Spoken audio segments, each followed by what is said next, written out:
ಶ್ರೀ ಗುರುಗಣಪತಿಭ್ಯಾಂ ನಮಃ. ಶ್ರೀ ಶಾರದಾಂಬಾಯೇ ನಮಃ. ಎಲ್ಲ ನನ್ನ ಆತ್ಮೀಯ ವೀಕ್ಷಕ ಬಂಧುಗಳಿಗೆ ನಮಸ್ಕಾರ. ವೀಕ್ಷಕರೇ, ಶ್ರೀ ಪರಾಭವ ನಾಮ ಸಂವತ್ಸರ ದಕ್ಷಿಣಾಯಣ ವರ್ಷ ಋತು ಶ್ರಾವಣ ಮಾಸ ಹಾಗೂ ಭಾದ್ರಪದ ಮಾಸ ಸೆಪ್ಟೆಂಬರ್ ತಿಂಗಳ ಮಾಸ ಭವಿಷ್ಯಗಳನ್ನು ತಿಳ್ಕೊಳ್ಳೋಣ. ಸೆಪ್ಟೆಂಬರ್ 11ನೇ ತಾರೀಕಿನ ತನಕ ಶ್ರಾವಣ ಮಾಸ ನಡೀತಾ ಇರುತ್ತೆ. ಸೆಪ್ಟೆಂಬರ್ 12ನೇ ತಾರೀಕಿನಿಂದ ಭಾದ್ರಪದ ಮಾಸ ಪ್ರಾರಂಭ ಆಗುತ್ತೆ.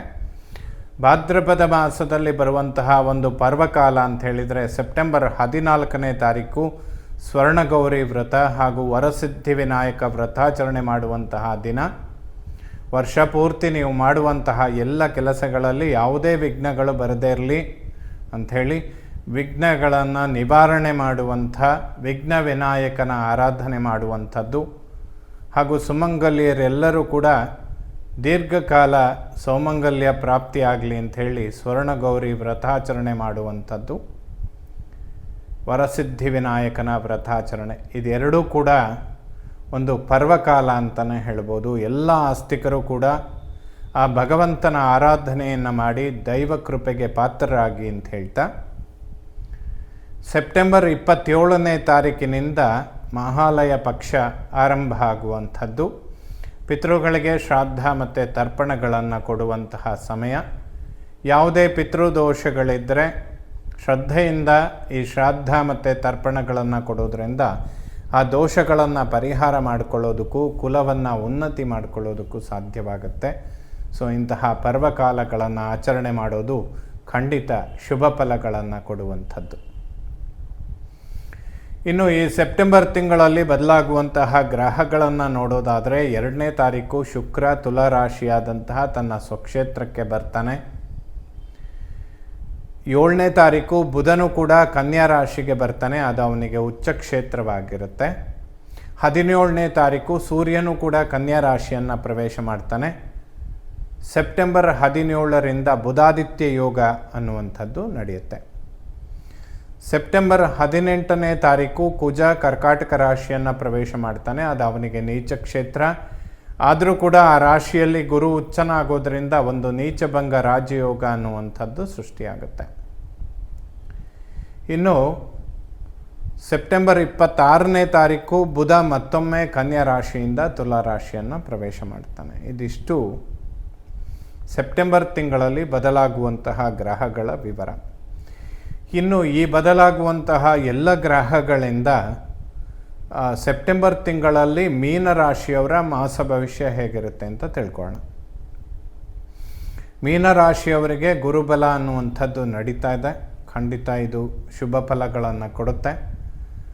ಸಾಡೆ ಸಾತಿ ನಡೀತಾ ಇದ್ದರೂ ಕೂಡ ಗುರುವಿನ ಅನುಗ್ರಹ ಅನ್ನುವಂಥದ್ದು ಮೀನರಾಶಿಯವರಿಗೆ ಖಂಡಿತ ಸಿಗುತ್ತೆ.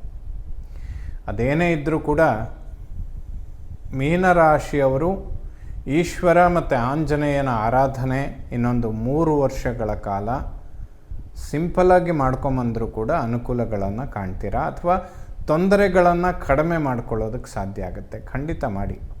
ಹನುಮಾನ್ ಚಾಲೀಸ ಕೇಳುವಂಥದ್ದು, ತಿಂಗಳಿಗೊಮ್ಮೆ ಆಂಜನೇಯನ ದರ್ಶನ ಮಾಡಿ, ರಾಮರಕ್ಷಾ ಸ್ತೋತ್ರಗಳನ್ನು ಪಠನೆ ಮಾಡಿ, ಖಂಡಿತ ಶುಭ ಫಲಗಳನ್ನು ಕಾಣ್ತೀರಾ. ಏಕೆಂದರೆ ಶನಿಯ ಪ್ರಭಾವಗಳು ಮೂಳೆಗಳು ಮತ್ತು ನರಗಳಿಗೆ ಸಂಬಂಧಪಡುವ ಆರೋಗ್ಯದ ವಿಚಾರಗಳು, ಹಾಗೆ ಶಿರೋಭಾಗ ಮತ್ತು ಹಲ್ಲುಗಳಿಗೆ ಸಂಬಂಧಪಡುವಂಥದ್ದು, ಇದೆಲ್ಲದಕ್ಕೂ ಕೂಡ ಶನಿಯ ಪ್ರಭಾವಗಳು ಅತ್ಯಂತ ಪ್ರಮುಖವಾಗಿರುತ್ತೆ. ಈ ವಿಚಾರಗಳಿಗೆ ಸಂಬಂಧಪಟ್ಟಂತೆ ಆರೋಗ್ಯದ ಸಮಸ್ಯೆಗಳನ್ನು ಕೊಡೋದಕ್ಕೆ ಶನಿ ಅತ್ಯಂತ ಪ್ರಬಲನಾಗಿರ್ತಾನೆ.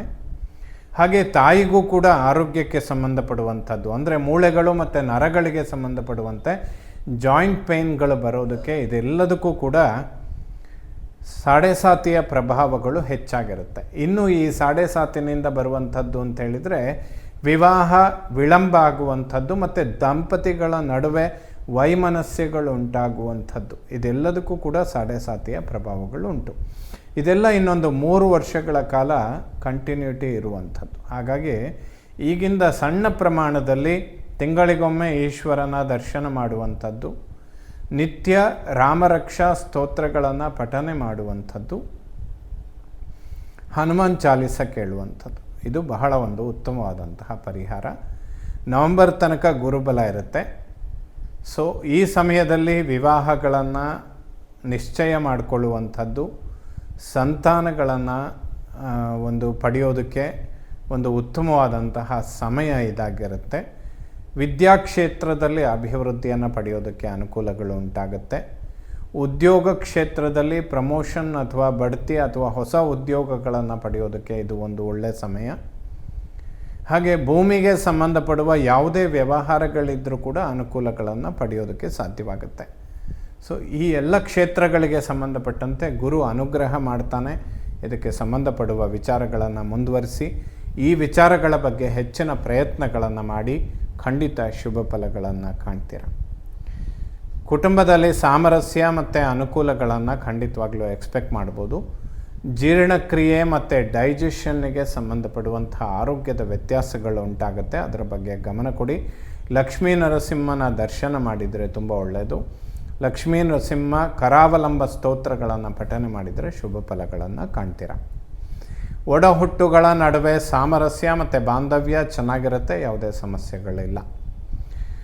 ಮಾತೃಕ್ಷೇಮ, ತಾಯಿಗೆ ಸಂಬಂಧಪಡುವ ಆರೋಗ್ಯದಲ್ಲಿ ಅಭಿವೃದ್ಧಿ, ವಾಹನದ ಅಭಿವೃದ್ಧಿಗಳು, ಭೂಮಿಗೆ ಸಂಬಂಧಪಡುವ ವಿಚಾರಗಳಲ್ಲಿ ಅನುಕೂಲಗಳನ್ನು ಎಕ್ಸ್ಪೆಕ್ಟ್ ಮಾಡ್ಬೋದು. ಭೂಮಿಯನ್ನು ಕೊಳ್ಳುವಂಥದ್ದು ಅಥವಾ ಮಾರುವಂಥದ್ದು, ಹೊಸ ಮನೆ ಕಟ್ಟುವ ವಿಚಾರಗಳು, ಇದೆಲ್ಲದೂ ಕೂಡ ಮೀನರಾಶಿಯವರಿಗೆ ಅನುಕೂಲಗಳನ್ನು ಮಾಡಿಕೊಡುತ್ತೆ. ಗುರುಬಲದಲ್ಲಿ ಪ್ರಯತ್ನಗಳನ್ನು ಮಾಡಬಹುದು. ನವೆಂಬರ್ ತನಕ ಗುರುಬಲ ಇರುತ್ತೆ. ಈ ಸಮಯಗಳನ್ನು ಕಳ್ಕೊಂಡ್ರೆ ಮತ್ತೆ ಒಂದು 2-3 ತಿಂಗಳು ಮೀನರಾಶಿಯವರು ವೆಯ್ಟ್ ಮಾಡಬೇಕಾಗತ್ತೆ. ಈಗ ಅದೆಲ್ಲ ಪ್ರಾರಂಭ ಮಾಡೋದಕ್ಕೆ, ಗುರಿ ಮುಟ್ಟೋದಕ್ಕೆ ತುಂಬ ಒಳ್ಳೆಯ ಸಮಯ. ಸಂತಾನದ ಅಂಚಿನಲ್ಲಿರುವಂಥವರಿಗೂ ಕೂಡ ಶುಭ ಫಲಗಳನ್ನು ಕೊಡುತ್ತೆ. ಮಕ್ಕಳ ಅಭಿವೃದ್ಧಿ ಏಳಿಗೆಗಳನ್ನು ಖಂಡಿತವಾಗ್ಲೂ ನಿರೀಕ್ಷೆ ಮಾಡ್ಬೋದು, ಯಾವುದೇ ಸಮಸ್ಯೆಗಳಿಲ್ಲ. ಯಾವುದೇ ಶತ್ರುಬಾಧೆಗಳಿರೋದಿಲ್ಲ. ಸಪ್ತಮದಲ್ಲಿ ಒಂದು ಬುಧಾದಿತ್ಯ ಯೋಗ, ನಿಪುಣ ಯೋಗ ಅನ್ನುವಂಥದ್ದು ಸೆಪ್ಟೆಂಬರಲ್ಲಿ ಪ್ರಾರಂಭ ಆಗುತ್ತೆ. ಒಂದು ಉತ್ತಮವಾದಂತಹ ಹೆಸರು, ಕೀರ್ತಿ ಮತ್ತು ಸ್ಥಾನಮಾನಗಳನ್ನು ಪಡೆಯೋದಕ್ಕೆ ಮೀನರಾಶಿಯವರಿಗೆ ಸಾಧ್ಯವಾಗುತ್ತೆ. ಕೇಂದ್ರ ಕೋಣಾಧಿಪತಿಗಳು ಸೇರುವಂಥದ್ದು ಖಂಡಿತ ಶುಭ ಫಲ. ಭಾಗ್ಯಾಧಿಪತಿಯಾದಂತಹ ಕುಜ, ದಶಮ ಕೇಂದ್ರಾಧಿಪತಿಯಾದಂತಹ ಗುರು, ಅವರಿಬ್ಬರು ತ್ರಿಕೋಣದಲ್ಲಿ ಸೇರ್ತಾರೆ. ಇದನ್ನು ಖಂಡಿತ ಗುರುಕುಜ ಯೋಗ ಮೀನರಾಶಿಯವರಿಗೆ ಖಂಡಿತ ಶುಭ ಫಲಗಳನ್ನು ಕೊಡುತ್ತೆ. ಪಿತ್ರಾರ್ಜಿತ ಆಸ್ತಿಪಾಸ್ತಿಗಳನ್ನು ಅಭಿವೃದ್ಧಿ ಮಾಡಿಕೊಳ್ಳೋದಕ್ಕೆ ಖಂಡಿತ ಒಳ್ಳೆಯ ಸಮಯ ಅಂತ ಹೇಳ್ಬೋದು. ಇದರಿಂದ ತುಂಬ ದೊಡ್ಡ ಪ್ರಮಾಣದ ಅನುಕೂಲಗಳನ್ನು ಕೂಡ ಎಕ್ಸ್ಪೆಕ್ಟ್ ಮಾಡ್ಬೋದು. ಯಾವುದೇ ಸಮಸ್ಯೆಗಳಿದ್ದರೂ ಕೂಡ ಈಗ ಅದನ್ನು ಪರಿಹಾರ ಮಾಡಿಕೊಳ್ಳೋದಕ್ಕೆ ತುಂಬ ಒಳ್ಳೆಯ ಸಮಯ. ಭೂಮಿಗೆ ಸಂಬಂಧಪಡುವ ಪಿತ್ರಾರ್ಜಿತ ಆಸ್ತಿಪಾಸ್ತಿಗಳನ್ನು ಅಭಿವೃದ್ಧಿ ಪಡಿಸ್ಕೊಳ್ಳೋದಕ್ಕೆ ಮೀನರಾಶಿಯವರಿಗೆ ಸಾಧ್ಯ ಆಗುತ್ತೆ. ಯಾವುದೇ ಶತ್ರುಬಾಧೆಗಳು ಖಂಡಿತ ಇರುವುದಿಲ್ಲ. ಪಾರ್ಟ್ನರ್ಶಿಪ್, ವ್ಯವಹಾರ, ಬಿಸ್ನೆಸ್, ಒಬ್ಬರಿಂದ ಒಬ್ಬರಿಗೆ ತುಂಬ ಅನುಕೂಲಗಳನ್ನು ಕಾಣ್ತೀರಾ. ಯಾವುದೇ ಸಮಸ್ಯೆಗಳು ಇರೋದಿಲ್ಲ. ದಾಂಪತ್ಯ ಜೀವನದಲ್ಲಿ ಸಾಮರಸ್ಯಗಳು ಉತ್ತಮ ಸ್ಥಿತಿಯನ್ನು ಕಂಡುಕೊಳ್ಳುತ್ತೆ, ಯಾವುದೇ ಸಮಸ್ಯೆಗಳು ಬರೋದಿಲ್ಲ. ಅಷ್ಟಮದಲ್ಲಿ ಶುಕ್ರನ ದೃಷ್ಟಿ ಅನ್ನುವಂಥದ್ದು ಧನಸ್ಥಾನದ ಮೇಲೆ ಬೀಳುತ್ತೆ.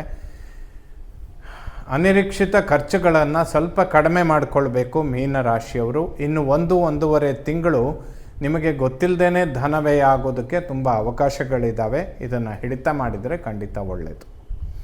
ಏಕೆಂದರೆ ಮುಂದಿನ ದಿನಗಳಲ್ಲಿ ಇದು ತುಂಬ ಅನುಕೂಲಕ್ಕೆ ಬರುತ್ತೆ. ಫೈನಾನ್ಷಿಯಲ್ ಇಂಪ್ರೂವ್ಮೆಂಟ್ ತುಂಬ ಚೆನ್ನಾಗಾಗುತ್ತೆ.